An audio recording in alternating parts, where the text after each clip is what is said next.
Tayo ng elimination round dito sa Governor's Cup ng PBA. Dito sa ating Wednesday offering, ating second game, ang maglalaban dalawang koponan. Dalawang magagaling na koponan, subalit bitter losses ang pinanggalingan po ng Rain or Shine and Talk and Text. Tropang texters. Ang isa, so bitter, kailangan pang magprotesta. Ang isa, so bitter, they have to change imports. Yan po, wounded pride ang ating pag-uusapan. Isa, battling for the top 4. Ang isa, merely battling for survival. Magandang gabi po sa inyo lahat. Rado Di Malimod kasama si Jason Webb. Wala pong tayan dahil may party po sila dahil natalo ang ating wala pag-usapan natin ito, Jason. Ang dalawang kupunan na ito, dahil huling laban na ito ng kupunan ng Rain or Shine, samantalang Talk and Text may dalawa pa. After this, they have to face Ginebra. But sobrang urgent, they have to change imports. Yeah, talking about Talk and Text, when you say it's urgent, in essence, they have to win. They have to win out. Even if they win out, hindi pa rin sila assured na papasok sila doon sa ating next phase. So they had to make a move. They felt that they couldn't get things going with their current import. Kaya naman pumasok ito si Courtney Fells. Well, ang iniisip po ng kupunan ng Talk and Text, they need a guy who can actually defend. Kaya si Tony Mitchell, kahit is a good scorer, pinalitan po nila nitong 27-year-old na si Courtney Fells. 6'5 po ang kanyang height. Huli naglaro sa Hapoel Jerusalem. Galing gera pa pala ito. You see that si Courtney Fells played in NC State. That is a major college in the United States. Pero pag when he takes off his jersey, you'll see that it's not really, hindi siya thickly built. He's a very long player. Pati yung legs niya may kanipisan, no? So that means that he looks to be a very athletic player. And ang hinahanap naman dito ni Coach Norman is someone that can help them on the defensive end. Dahil pakiramdam nga nila, yun ang nawawala kay Tony Mitchell. He can score, but he doesn't find a way to make his teammates better, especially on the defensive end. Well, with 2 games remaining, definitely a gamble po sa kupunan naman ng Talk and Text. Samantalang ang kupunan naman ng Rain or Shine, hindi na po ito sugal. In fact, balik import na po itong si Arizona Reed. And so far, very steady game ang kanya pinapakita. Kahit nung kanilang huling pagkatalo sa Barangay Ginebra, si Arizona Reed was in fact very steady. Muntik pa nga yung kanyang almost game winner. He's also one of those imports na nakita na nung team niya. So, they knew what to expect from him.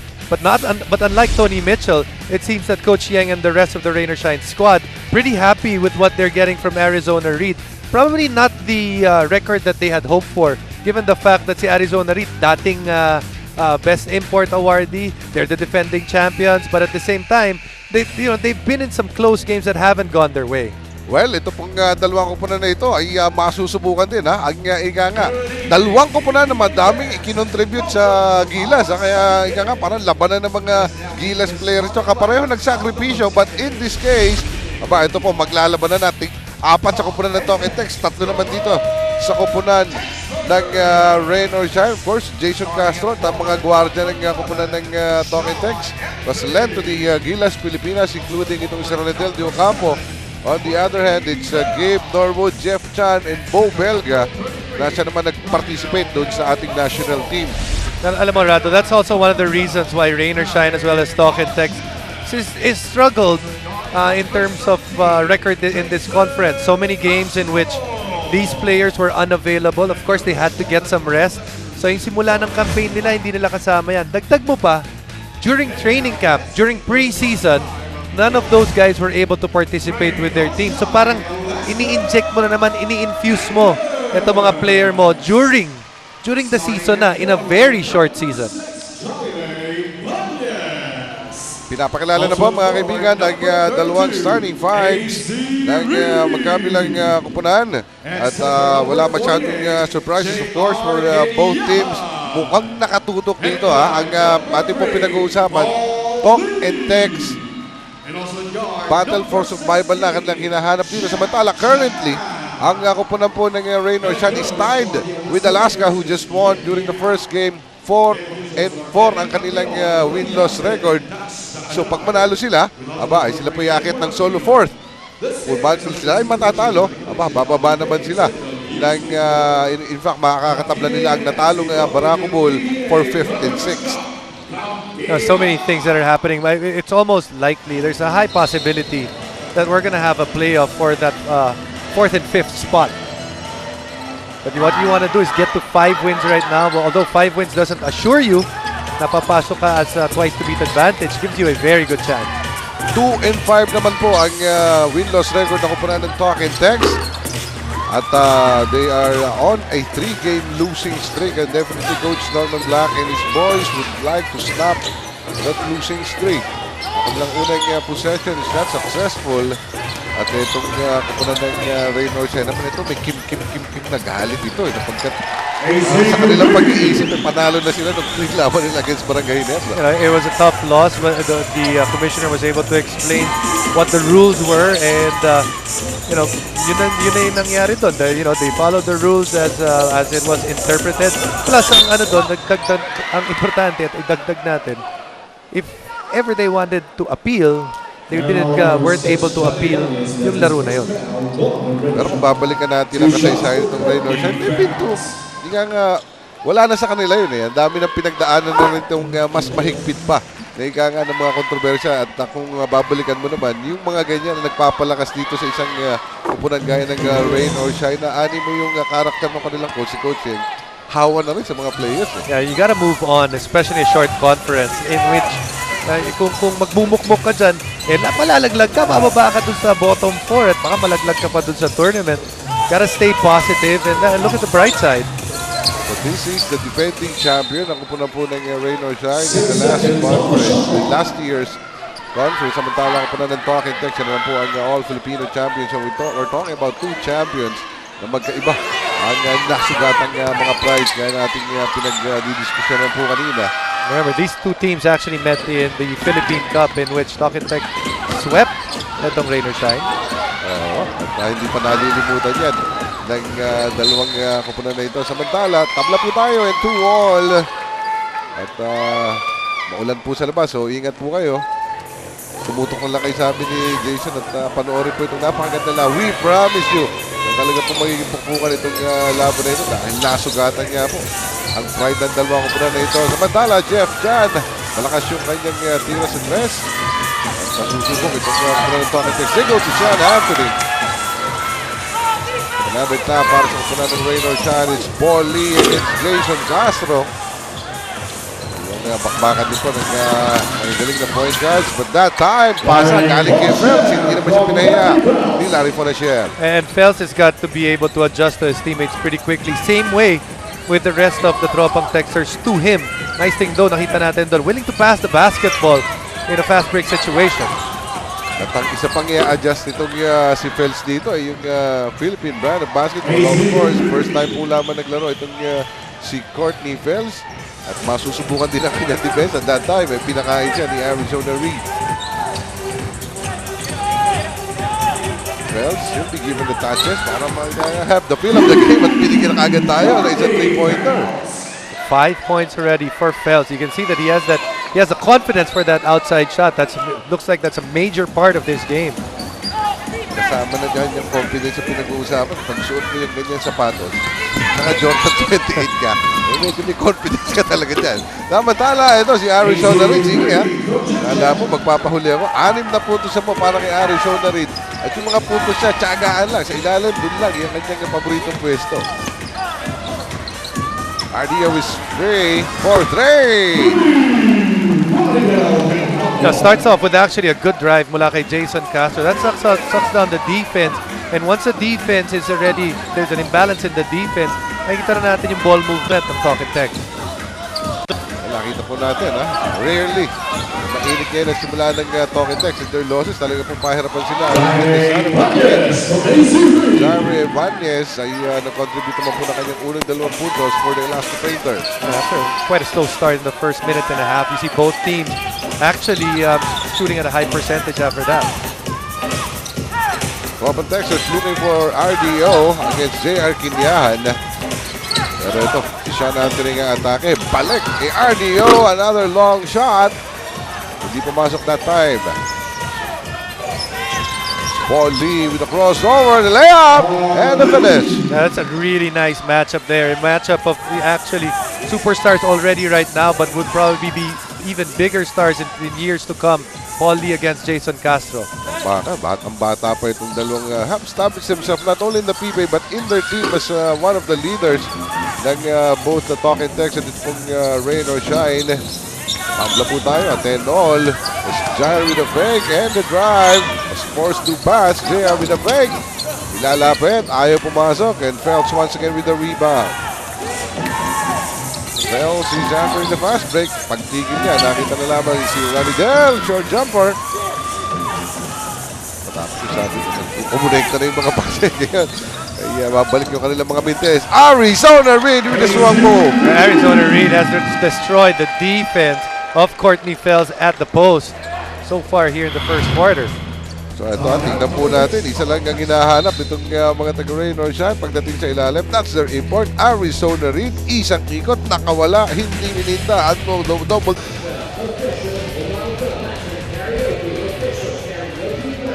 You're watching PBA here on IBC 13 and the Talking Tex Locals. Maganda ang pagtanggap sa bago nilang import na si Courtney Fells nung nasa ensayo pa lang. Pero mas magiging buo ang loob nila sa kanila kung ganun din ang kanyang ipapakita dito sa larong ito. As for Courtney Fells, who is fresh off an NBA Summer League stint with the San Antonio Spurs, he believes that he is a perfect fit for Talking Tex because defense is his specialty and he is a role player. Rado, Jason? Well, thank you, sir. No? Summer camp pala sa San Antonio ito. Sa Pasig yata. Meron din San Antonio dito sa Makati. Dami San Antonio dito sa Pilipinas. No, meron din. Pero yun sa totoo po, Spurs ang pinag-summer campan. Itong si Courtney Fells. Samantala, miyago si Paul Lee. Eto, duwelo sila dito. But was a block! Pero bago yun, sa baba po, may foul muna si Jason Castro. Nakita natin doon that, there is, he says he takes pride in his defense and he's able to really help out on the defensive end, especially here, as you can see, after the foul, able to close out and get this block. But kailangan miski defensive player ka, ang ibang defensive player, either magaling kang defensa sa wing player, magaling kang help defender, magaling ka sa poste. So he also has to adjust. I'm sure he hasn't really spent a lot of time having to guard guys at the post. As Paul Lee completes his free throws to up the lead. The last two painters to 14 to 10 with 6 minutes and 45 in the first quarter. Kahanap si Sean Anthony. Pabalik niya ito kay Courtney Fells. Tapos si Jared isa kagad ang tututok dito. As usual, itong si Banyan sa binabantayan ito yung mga scorer na kanilang kalaban. Mintis na para kay Fells. And Paul Lee siya na may rebound siya pakakaskas para sa kanilang fast break. Nakita Arizona Reed is once against free. And Paul Lee already his second assist going the way of Arizona Reed. Being very aggressive to start this game. Pero tama ka kung napansin mo, hindi masyadong malaki ang kahan itong si Courtney. Kaya si Arizona Reed more than willing to take on him. Jason Castro, may kalakasan yung kanyang runner. Dadahan-dahanin naman ito ng last two painters while on top by 6. Jeff Chan getting the pick. Ibabalik niya. Arizona Reed this time from outside. Litition Bajare Banez giving another opportunity para po dito sa mga taga-Rain or Shine. As a 30-second timeout is being called. Tingnan natin. Paul Lee looks hurt again. Yung kanya pong sigo yan. Pagkat nung tayo din na nagkokono, nung makakuha niya yung kanyang injury na, yung kanya pong sa balikat, sa kaliwa po yan. Pero yung kanyang sigo, sa kanan po yan. Yung po ang kanyang mga injuries at mukhang naku. Iuupo itong si Paul Lee. At ito po susubukan makita kung saan mismo niya nakakuha yan. Pero tingnan muna natin po itong pagkakataon nito. Nakupunan ng Rain or Shine with their own version of a fast break. Si Paul Lee na po ang mag-a-anchor dito. But nakita niya Arizona Reed will finish. Hatid sa inyo ng Rouser 135 by Kawasaki. Rouse the rider in you. Early on, ay papasok si Chris Chu. Dahil nga po sa tinamong injury itong si Paul Lee. Niya libre pero nabintis yan. Still a 6-point lead. Para sa kupunan ng Rain or Shine. Sean Anthony. Uy, nalibre. Yung tres niya, kinapos nga lang. But nandun si Jason Castro for the long rebound. Pag-ikot niya, babalik kay Larry Fonachere. Yung tres niya, ayaw pa rin. And Jare with the rebound. Apat yung kalaban niya. He has to wait for his teammate. Si Jeff ang nakita. Balik sa ilalim. Arizona Reed. He's got that confidence, especially when he gets to the post. Dito kay Courtney Fells. He scored about 6 to 8 points at that very same spot. Kabahatan niya na doon eh. At gaya na pinabanggit niya natin, ha? Para hindi niya iniita. Ito niya si Courtney Fells. Palabas ang titira si Fells. Tumalbog, ayaw pa rin. But on the rebound play, pinakitang foul ang ating mga referees. A lot of hard workers there on the floor. Sean Anthony, Jaire Banez battling for that rebound. Jaire Banez just didn't get a good position. Gets his second foul. Palita po, si Jaire Banez, sinalabasan rin ni Coach Sheng Yao. Papasok si Gabe Norwood, and for the talk and text, papasok si Gini Elapag. Kasama itong si Harvey Gary, palit naman ni John Anthony, and Jason Castro. Defense on the part of Gabe Norwood. You can see till the very last second, yung na-deny niya pa. At same level sila nung kamay ng import ng talk and text. Talagang masusubukan itong si Fels, ha. Una si Jaire, ngayon naman si Gabe Norwood. Malakas yung tira. Ito si Jeff Chan. Dapping for the ball is Harvey Gary, pero makukuha pa rin ng rain or shine. Gabe Norwood. Nakita mas malapit si JR. Sapal doon. Yali Pig. But for the second serving, kompleto yun para kay Kinyahan. Credit Rain or Shine. That ball swung from the left all the way to the right. 5 people touching the basketball. And as you observe, Jason, itong parang masisipag itong dalawang upunan na ito. Even with a miss, nandun pa rin itong si JR Kinyahan to save the day for Rain or Shine. Samantala sa kanto, mid-shot for Harvey Gary. Muling tatakbo ang Rain or Shine, now up by 10. Using the pick, ibabalik ito kay Arizona Reed. Yung trash niya, pumasok din. So Saturday, it's a 13-point blast. Na ngayon po, tinatamasan itong mga taga-Rain or Shine. The last was punctuated with this 3 by Arizona Reed.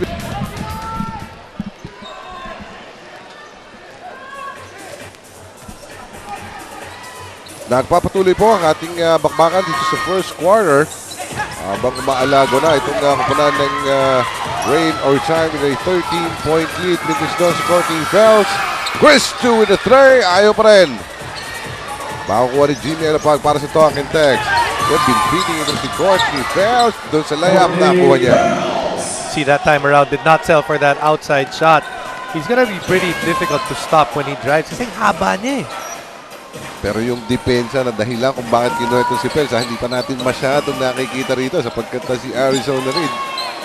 Nakupunan ng Rain or Shine, masyadong nagpapakita rito.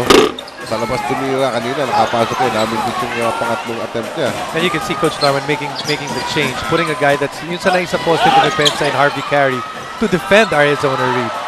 And again, the top. Makukuha ng Rain or Shine. Kaagad tatakbo itong mga Elasto Painters. Si JR. Libre sa 3. Pumasok na naman.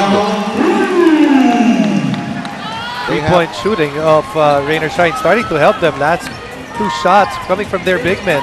One mula kanilang import, Arizona Reed. Direct mula kay JR Kinyahan. The last games of JR Kinyahan, he's been struggling and trying to find his range. Mula dyan sa labas dito, mukhang nakukuha na itong si JR Kinyahan. Ako sa tapikan. Napunta kay Alipik, plus the foul. Definitely a lucky break for the Tropan Texters. And they needed that. They were in a bit of a slump in terms of scoring. They finally get one there. Still, it's a 12-point lead para po sa kupunan ng Rain or Shine. Sila naman ang tatawag.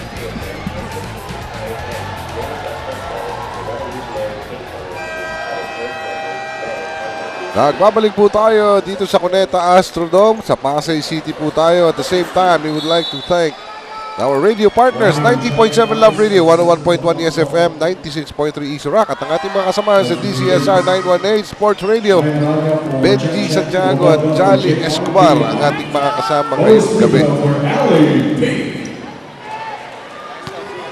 Balik tayo sa aksyon at nakakuha ng break dito ang nakakuha ng talk and text. Nakumpleto pa ni Alipik yung nawala na, naging 3-point play pa.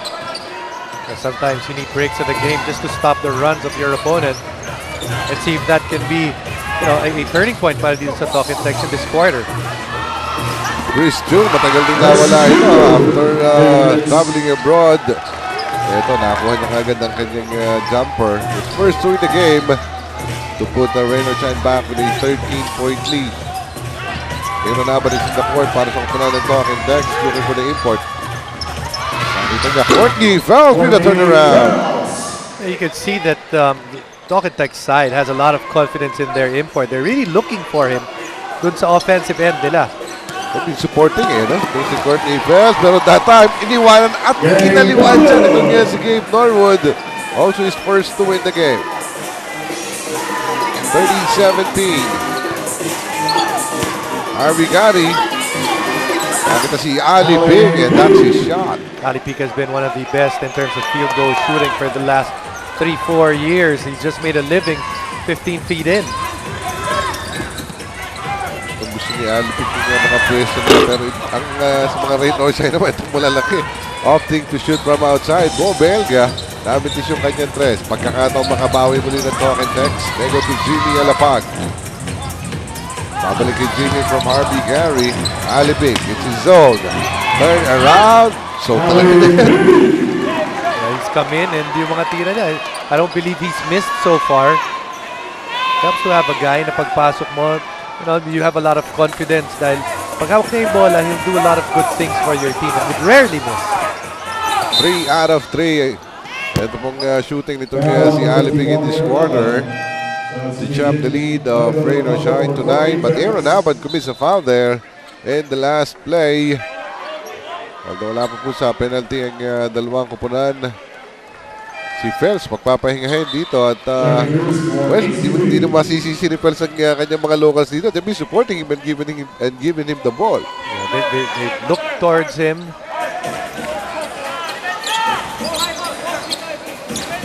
Not yet delivered as of yet. That much at least. Ryan Aranya. 3 segundo na lamang nagawa pa rin ang paraan. Hindi na para-paraan na lamang. 20 seconds to go in the first quarter. Still a double-digit lead para sa kupunan ng Rain or Shine. Jimmy Alapag, ayaw naman pakawalan ito si Chris Chu. Alapag. Mabilis sa kanya. Galing kay Harvey Gary. Bago niya na ito, there's a foul on Chris Chu. Just smart on the part of Jervy Cruz. You realized that they had fouls to give. Bagong pasok din. Itong si Jervy Cruz. Malinis pa ang kanyang slate except for that last foul. Ito, gagamitin na ng mga taga-Rain or Shine. Yung mga nagnatitira. That one, Ryan Aranya. Also his first, giving it up against Aaron Aban. 1.5 seconds remaining in the first quarter. The quarter dominated by Rain or Shine. But Aaron Aban with a big shot. Enough to signal itong pagtatapos po ng quarter na ito. But Aaron Aban at the nick of time na ipasok yung kanyang huling tira. But Arizona Reed has the biggest game so far in the first quarter. Together with his team, he's now on top by 9, 32-23. 15 points, 2 rebounds, 7 out of 10 sa kanyang field goal shooting. Yan po ang mga numero ni Arizona Reed. Really a force to reckon with, especially sa inside the paint. At kaya naman nahahanap siya ng kanyang mga kampe. May bonus pa sa 3 at ang Rain or Shine na mamamayagpag dito sa first quarter.